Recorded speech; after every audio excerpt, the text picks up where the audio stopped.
All right, guys, welcome back. Welcome back. Welcome back to another Ask Daniel video. I wanted to thank my friend Nick from South Korea. Thanks again for the great question here coming up.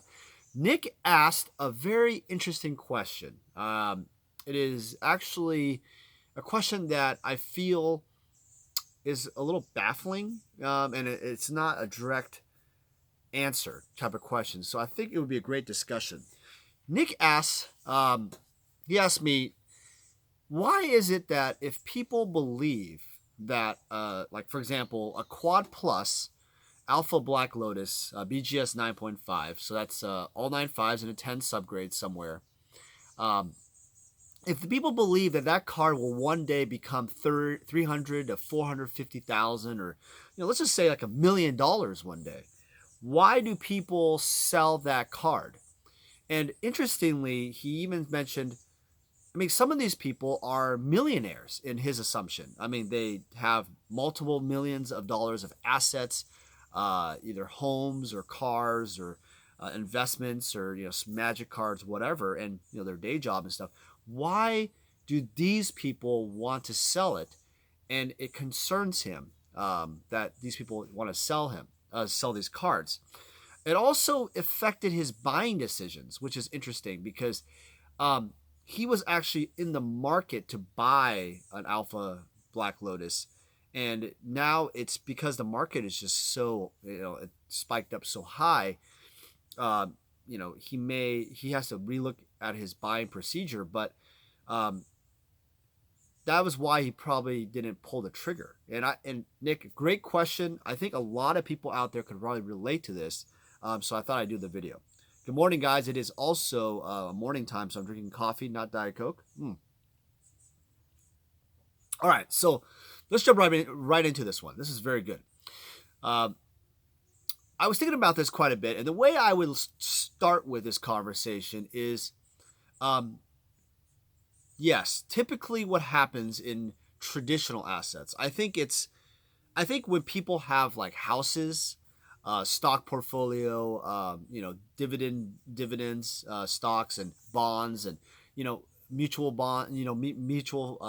municipal bonds, and other other kind of investments that produce cash flow that is safe. That's what I would call it, safe investing. Then you have other things, and these are like the intrinsic things like art collecting, comic books, baseball cards, magic cards, and or collectible cars, stuff like that. Things that are hobbyish collecting, but could also be obviously big investments later on. So I think what his question is very valid. Why do these people who have let's say over $1 million plus of net worth, why would they sell a card at let's say 150K? When the card could be $300-400 million one day? I think there's partly a multiple different reasons. What I just named there are traditional investments, safer investments. But in the world of like investing of collectibles and stuff, you don't really know for sure what will happen to a market. I think the mentality of people is that housing and a business that produces, let's say, straws or widgets or cups for Starbucks or whatever, right? Those are all things that people will buy. They're high volume, and you can it's never really going to go away, right? Whereas Magic the Gathering, still at its 25th anniversary, has this weird type of turning point. I think people may believe that, hey, look, Magic may not stay around. That could be a factor. I don't think that's the main factor, but I think it's definitely one of the factors. Another factor is that you have to look at some people's personal life, and I don't know everybody's personal life, the people that you're mentioning or assuming, but people's lives change, right? And for example, my life, I'm probably not the best example because I do this as a business, so I can explain that part here in a second. Why a business would sell cards, but a collector, for example, who's buying into these cards, they may have life experiences, like, life changes, like they might get married. One of my friends is getting married. He has a really nice alpha set. He may want to sell it, right? And it's a significant amount of money to put down payment on a house, pay for the wedding, other things, vacation, medical bills, etc., college tuition. And Nick is a very young guy. I mean, Nick is a very successful guy, but understand something, that when you are older, things are prioritized very differently. Family is the very top, and Magic the Gathering cards, not really high, to some people. And that really produces that mentality of more like, okay, maybe this is more of an investment. So I did this video a while back about collector investor mentality. And I really feel like if you truly are a collector, there are certain things you're going to buy that you'll never ever sell, even if it goes up to the moon. It doesn't matter. And for me, certain things are, I own I own this AFA. It's a grading company, 90 Sunstreaker. It's a transformer from the original 1984 series. And I have a 90 grade, a high grade, but I really like that, the car and the Countach, the Lamborghini Countach. And I'm never going to sell it. I was offered quite a bit of money for it. I think I paid maybe $1,500. I don't know. It's probably worth like $8,000, $10,000 to some people, but that doesn't matter to me, right? I mean, I really appreciate that item, and I'm not going to sell it. And it doesn't matter how much I'm worth, and I'm not going to tell you what I'm worth, but let's assume I'm worth millions of dollars. I'm not going to sell that item because I personally really appreciate that. But I think when it comes to Magic the Gathering cards, a lot of people in the community are actually also investors. They're collectors of certain things, but they're also investors too. Meaning they don't have like a personal attachment or an affinity to it. So for example, like people who get altars done, with like personalized things with like their face, or people in their lives, or maybe their house or their cat or whatever, getting little paintings done, commissions. Those are personalized items in Magic history. Also, people really appreciate their decks. For some reason, people really value the decks that they're playing even more than sometimes the graded cards, because the graded cards are just like an investment vehicle to make money in the future. They're not necessarily the thing they play on the daily and they really appreciate, and they, cast those spells, and those are the memories they have. And I think a lot of people, especially old school players, wouldn't even sell those cards if they could. If they could sell anything else, they would sell those cards last, especially if it meant a lot to them. So when you look at people, like, let's assume people with higher net worth, because I think people with lower net worth, it's an easy discussion, because people in that net worth probably would sell it to obviously pay off debt and other bills. But why is it that people that are, let's say, like, let's paint a scenario here. Let's paint a scenario where this individual has, $100 million plus in their 401k. They have $1 million house. They have minimal debt. They don't have, pay off their credit cards on time. They have a wife, 2 kids, white picket fence, the whole shebang, the whole classic American dream scenario. And, they're conservative with their money. They have other, investments going on. They may have a rental home or 2. Why would they sell that card if it could be a better, even make more money later on? So you question, why can't they put that in the asset class as, like a house, appreciation of a house or something like that, or, why couldn't that be? I think people in that scenario, and I did mention, like, hey, my daughter might go to college and I might have these house repairs, or let's say I had a big medical expense. Those do happen. People do sell big ticket items all the time to cover those potential debts. But I think the people that are, you have to look at the motive of this part, is the people that are trying to sell to gain a profit. They look at it as an investment. I think what Nick's trying to ask is, why don't those people just hold on to that card and just, it could potentially become $500,000. It could triple up easily, right? And if they really believe that, if they're saying that even publicly, why don't they do that? Well, I think it's the time value of money scenario. I think some people believe that that number could rise 30 years, 20, 30 years from now. Maybe some are more optimistic that it happens even faster, right? But I think whatever that time frame is, you have to understand that the money you use, like let's say your net worth is about a couple $1,000,000, $150,000 or $200,000 for a magic card, and then potentially making to 500 20 years from now, 20 to 30 years from now. You got to understand, a 300% gain over that amount of time. You start to think in your head like, wow, well, let's say you bought it for 50K, something like that. And you're like, okay, I can make about, if I sell for 150, 200K, I make about $100,000, $150,000 profit. And you start thinking to yourself, man, there's other investments that are more of that, what I said earlier, the safe category, the category that's more of like, the category that's more traditional investments. Some people might put them in growth stocks or Facebook or Amazon or Bitcoin or other investments, that, maybe it's not going to be in safe investments. Maybe it's more growth, other growth potential, because they think magic isn't going to grow as fast as potentially Bitcoin, for example, or a new investment that comes along. And so that could be a transfer of assets, meaning you're taking one asset and you're transferring it to another asset. And I can tell you for a fact, I'm not going to disclose full details, but that's kind of what happened. Is there's been people like who have owned the high-end alpha cards, and I've been around this for a very long time. They come from different worlds. Some of them may put their money into a different kind of business or a different type of, they can leverage more towards their business and grow that business. Some may have put it all into stocks that have grown, tremendously, right, the last year or so.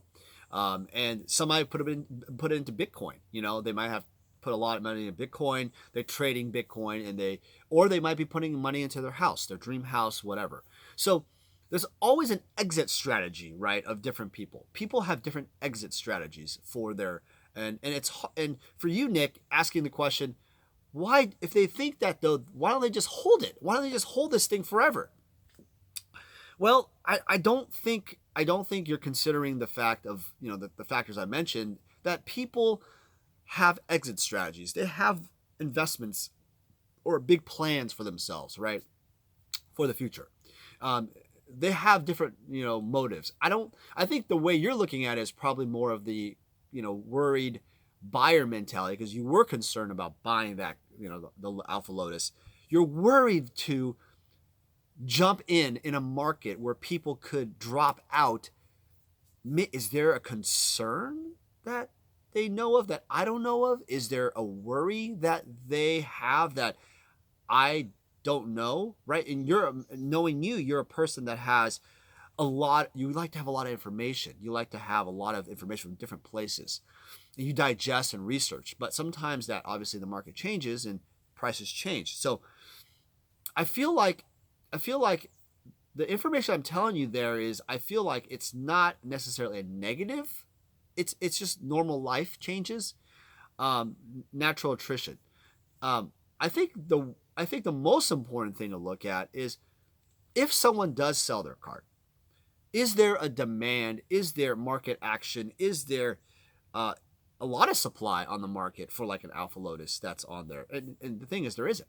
I think CCG House has theirs for $200,000, and it's not going anywhere right now, but maybe one day, right? Maybe someone will buy it for that price for a basic subgrade Lotus. People have said, that card is overgraded. The corners are not very clean. You got a 9.5 corners. I have to agree, the corners were not graded correctly. I think that card is a 9. But let's not use that as a perfect example. The perfect example would be like, let's say 5 people list Alpha Black Lotuses, 9.5 Alpha Black Lotuses in one day or something, and that just stay there on the market like a house, right? Stay there for months or years down the road, and they don't move anywhere.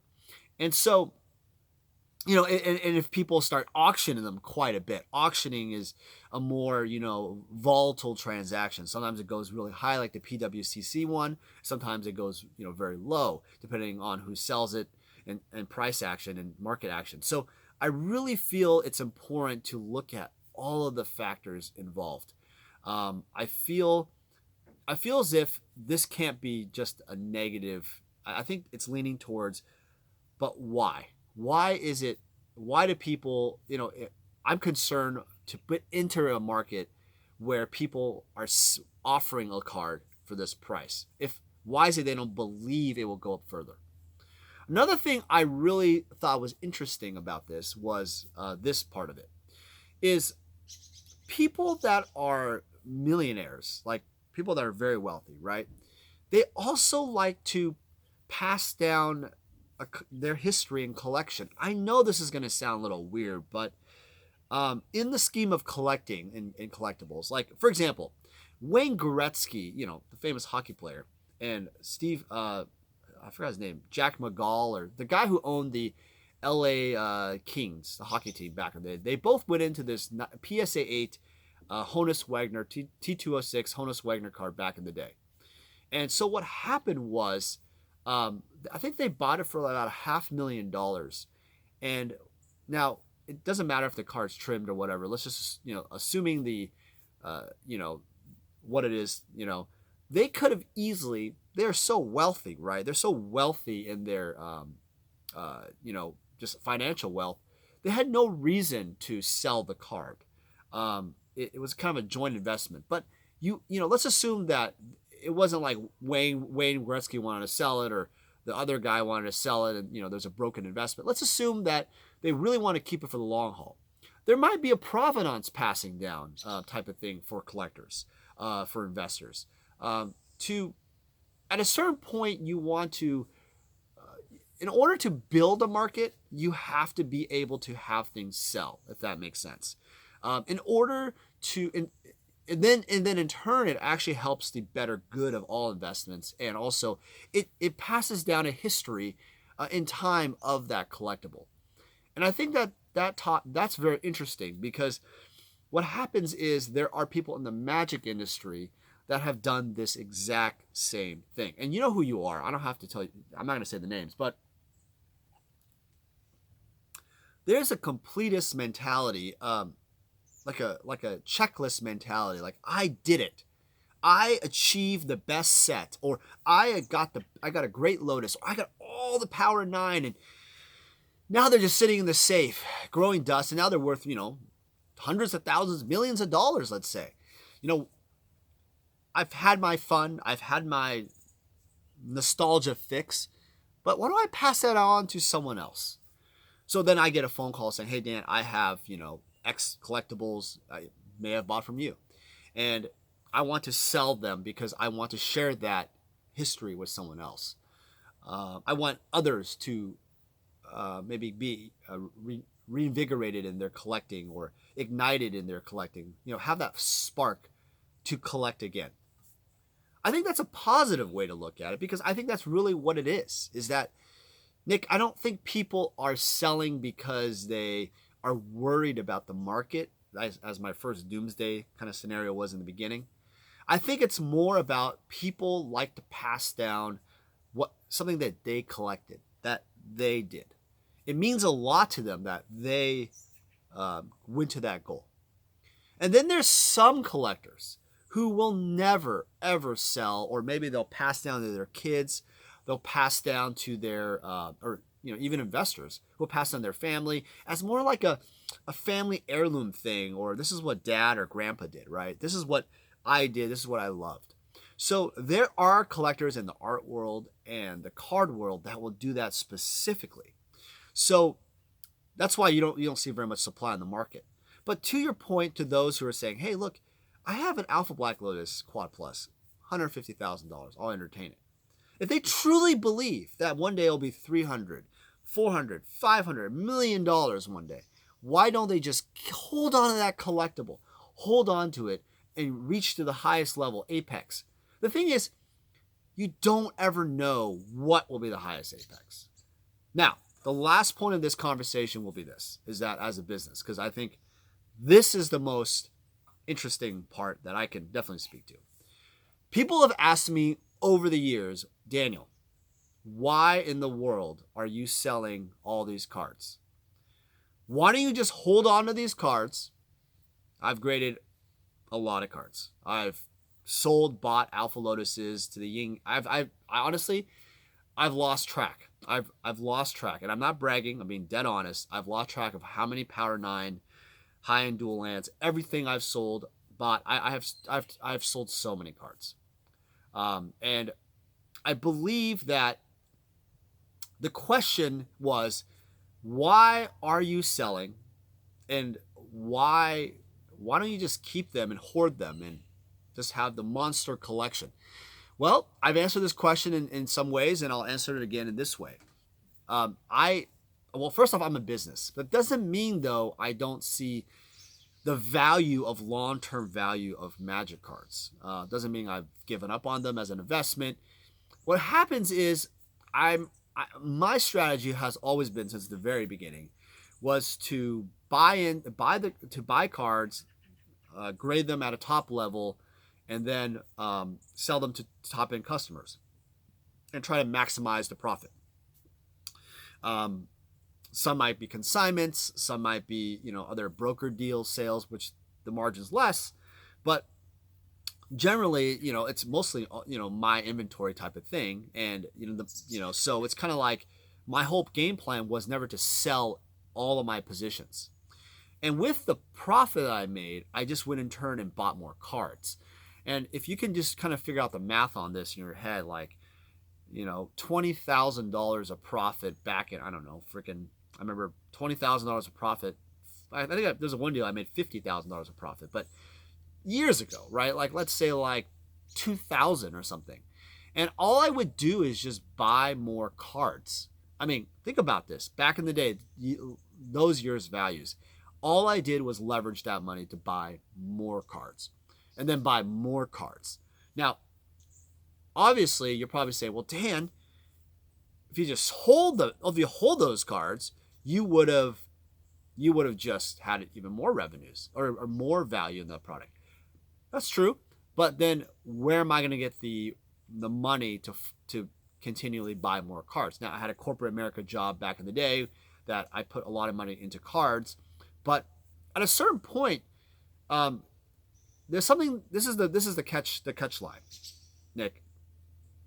Is you start doing something that is bigger than yourself. My first mentor told me this, that one day you will start, when you create something yourself, it will become bigger than who you are.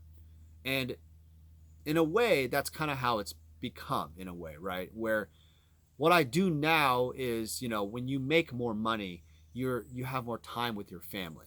You have more time with your friends, and you're able to do more, you're more free, right? And this company that I'm building means more to me than just necessarily just making a bunch of money, or stuff like that. So I think for me, like, and this might kind of, I don't know if this makes sense to some people, but I really get a sense of satisfaction being a part of, being like, having an opportunity to be a part of your guys' lives. Like, I get a lot of satisfaction. I mean, I do this a lot. I hand deliver the cards to a lot of clients or cards and, whatever, artwork. And it means a great deal to me to meet not only the artists, let's say the end user, different clients all over the world, to be able to do that, to say, I did that. Like, I did that, and that was my idea, and that was my brand, and that was my passion that became something, regardless if it made money or not. I think that as a business became, probably the most rewarding thing, to serve others, to see other collectors be happy that, hey, I have this card. So to answer that, to your question, when I sell a card to someone, while I could hold on to it and make more money later on, which is true, which is very true. I could hold on to everything. And there are things that I do hold on to that I feel like could go up further, or I don't think it's the right time to sell. There's lots of things, lots of cards. But I feel like if you don't release it into the market and have a collector or people enjoy it, or, then I feel like a part of history may never be connected to that person. Like I meet people that say, I really love this card. I really want it. And look, there's a business side to it. Now, if the collector says, oh, I hear this all the time. Oh, I want it for this price and it's way below market value. Obviously, you're going to be respectful and say, hey, look, that's not what it goes for. And this is what I'm asking. But if a collector is willing to pay what you're asking, and I will add on future prices for a lot of these top end cards or hard to find cards, then to me, it's a win-win, right? I win from, getting a better price. The collector wins for getting the item they want.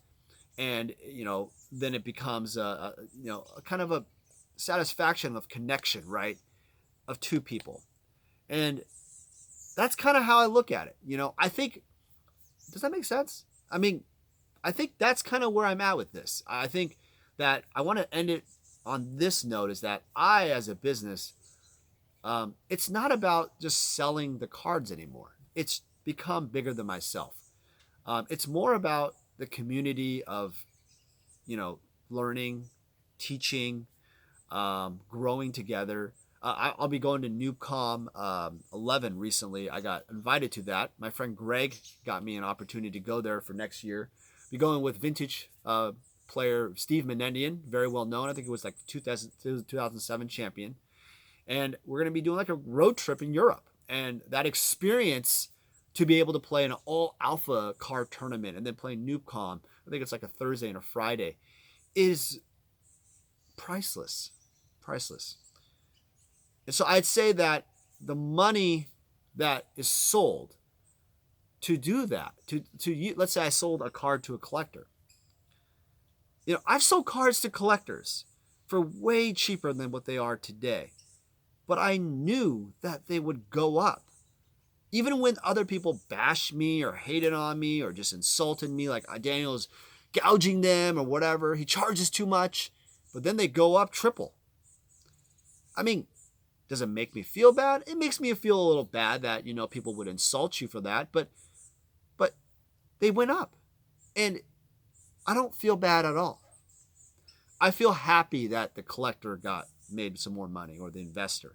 I feel happy that someone got a good deal, a fair deal at the time, and maybe I asked for a little bit more and I got it, right? Because the money that I make will go into other experiences, not only to, for what I do in my life, and also helps my family, but it also helps grow the business and grow. I've been able to do YouTube with the growth of Magic. I've been able to do, these Grand Prix, invite Rudy out here. We do different things that are experience-related things with the money that's made, right? So while I could hold on to everything I have until forever and make more money technically, the money that I make could help grow something else and a bigger cause, a bigger brand, a bigger voice, right? And to me, that's also part of it, is to say that I'm doing something. All right, guys, I hope you guys really enjoyed the video. I had a great time talking about it. Nick, I really appreciate the question. It is an excellent question, phenomenal question. I hope to see you guys soon. I will be at GP Orlando and GP LA in August. Mark your calendars. If you are around, hit me up on Facebook, facebook.com/vintagemtg, or you can always find me at vintagemagic.com. Thank you, everyone. We'll talk to you guys soon. Take care. Thanks, Nick.